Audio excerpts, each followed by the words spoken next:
Hello भियर्स नमस्कार जय जगन्नाथ मु गीतांजलि आपन स्वागत करुच्ची एक न्यू वीडियो को। बहुत दिन है मु वीडियो करि पारनी से मु दुखित। आउ आज हूँ सुदशा व्रत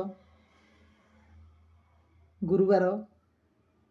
आज गोटे बहुत बढ़िया दिन से मु आपण पाखक आसवा को बाध्य हेली। आज माँकर व्रत समस्ते बहुत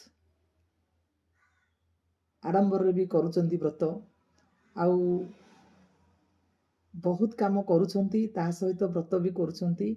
किंतु आज आ गोटे नुआ जिनस आपण माने करिवे माँ लक्ष्मीकर व्रत जेहेतु आजिर आकर्षण शक्ति बहुत रही यूनिवर्स रो। आज आपण माने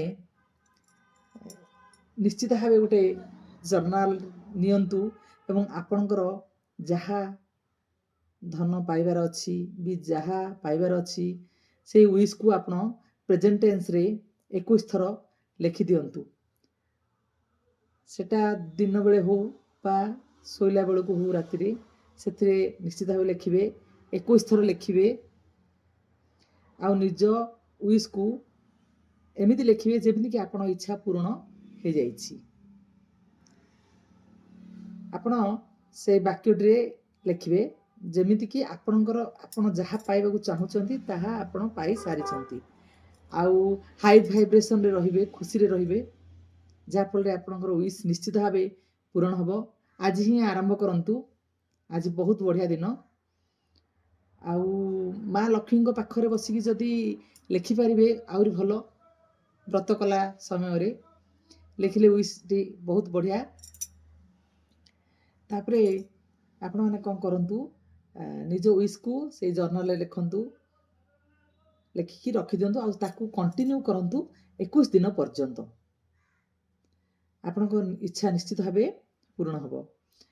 आउ जदि आपण माने माँ लक्ष्मी को कृपा पाइबा को चाहुचंती माँ लक्ष्मी नाम को आज 108 थर जप करंतु।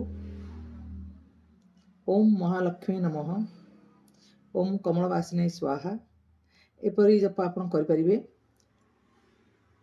निश्चित भाव आपको लक्ष्मी कृपा लाभ हबो। आपण विश्वास रखंतु निश्चित भाव सब किछि पाइबे। आपण ने मोर वीडियोटी बहुत दिन हैला न आस्थियारु मु दुखित। तेणु आपण माने वीडियोटी को लाइक करंतु आउ सब्सक्राइब करंतु एवं बहु संख्या रे शेयर करंतु। आज पे एतिकी रहउछि।